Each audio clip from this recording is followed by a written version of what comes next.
Shri Ganapati Sharada Gurubhyo Namaha Ramaya Ramabhadraya Ramachandraya Vedase Raghunathaya Nathaya Sitaya Pataye Namaha. Welcome to all for this session on Ramayana to chapter 15 under Uttara Kanda. In which we will going to see combat between Ravana and Dhanada, that is Kubera. Ravana seizes Pushpaka, the vehicle of Kubera.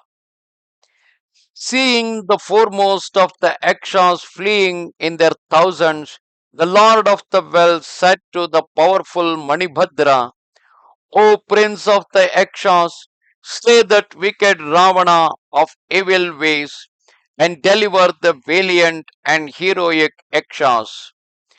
At this command, the long armed and invincible Manibhadra set out to fight surrounded by 4,000 Yakshas, and they hurled themselves on the Rakshasas, whom they struck with blows from maces, bars, javelins, lances, swords, and clubs. And they enter into a violent struggle, falling on the enemy with the swiftness of birds of prey, crying, Advance, advance, yield, never fight.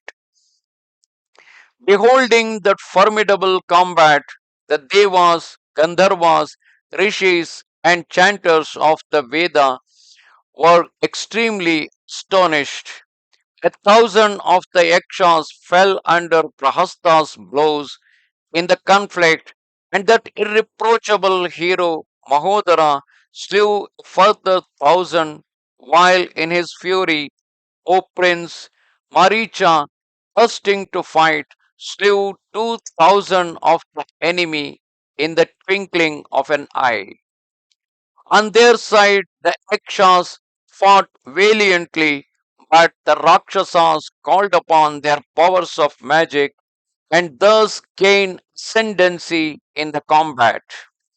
O lion among men, while wrestling with Dhumraksha in the great struggle, Manibhadra received a violent blow in the chest from a pike, but remained unmoved, and he, in his turn, struck Titan Dhumraksha on the head, whereupon he fell senseless. Seeing Dhumraksha wounded and covered with blood, Dashanana hurled himself on Manibhadra in the thick of the fray, and while he was rushing on him in fury, the foremost of Yakshas, Manibhadra, pierced him with 3 darts. Wounded, Dashagriva struck a blow at Manibhadra's diadem, which fell to one side, and from that day he was known as Parshvamauli. Manibhadra, having been put to fight despite his valor, a great clamor arose on the mountain. O king, from afar, a lord of wealth, who was armed with a mace and surrounded by Shukra, Prishtapada, and Shaka, beheld Ravana, and seeing his brother in the field, having lost all dignity, deprived of his glory on account of the curse, the sagacious Kubera addressed him in words worthy of the house of his grandfather, saying, As despite my warning, you do not desist, O perverse wretch, you shall recognize the consequences in the future when you have fallen into hell. He who, through heedlessness, drinks poison, and when he realizes it in his delusion, does not refrain, will know the results of his act in its effects. The gods do not necessarily approve even dharmic actions, how much less those that bring about such a condition as yours.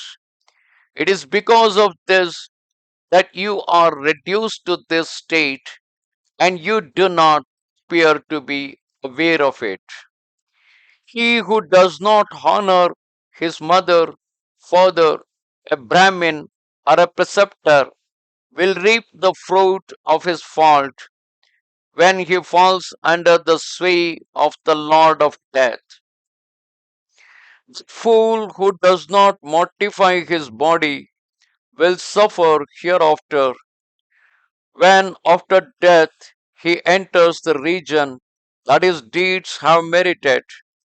No wicked man sees his designs fulfilled as he would have wished. As he sows, so shall he reap. In this world, prosperity, beauty, power, sons, wealth, and prowess are all attained by pious acts. Given over to such iniquitous deeds, you will go to hell. I will not parley with you further. Thus should one act in respect of evildoers. At these words of Dhanada, which were addressed to Ravana's counselors, led by Maricha, they being struck turned and fled. Dashagriva, however, who had received a blow on the head from the mace of that powerful lord of the Yakshas, did not move. Thereafter, Yaksha and Rakshasas entered into a fierce and prolonged duel, experiencing no fatigue, and Dhanada loosed the fire weapon on the lord of the Titans, who parried it with the Varuna weapon. Then Ravana, having recourse to magic natural to the Rakshasas, transformed himself in 1,000 ways in order to slay his adversary, and that ten-necked one assumed the form of a tiger, a boar, a cloud, a mountain, an ocean, a tree, a yaksha, and a daitya. Thus, though wearing many forms, his own remained hidden. Thereafter, seizing hold of the mighty weapon, Dashagriva, whirling it round, brought that enormous mace down on the head of Dhanada, and the blow knocked the Lord of Wealth senseless, who fell covered with blood, like unto an Ashoka tree whose roots have been severed. Then Padma and other rishis surrounded Dhanada and bore him through the sky to the Nandana wood. Having vanquished Dhanada, the foremost of the Rakshasas, with joyful heart, as a sign of victory, seized the chariot of Pushpaka, which that was furnished with golden pillars and doors of emerald, hung with strings of pearls, and planted with trees bearing fruit in all seasons.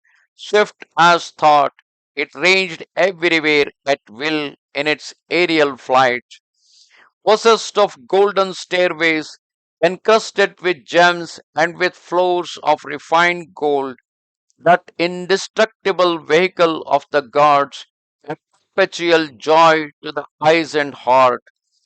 Masterpiece created by Vishwakarma at Brahma's command, with its countless ornaments, was indeed a marvel.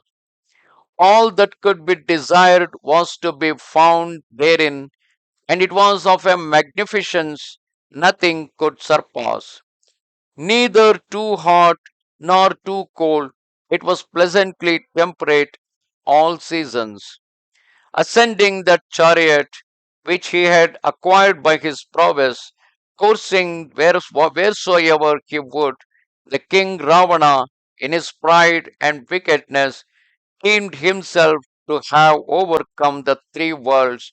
Having conquered Vaishravana, he descended from Mount Kailasa, and having by his prowess obtained this great victory, that ranger of the night, dazzling in his diadem and necklace of flawless pearls, in his marvelous chariot, blazed like fire.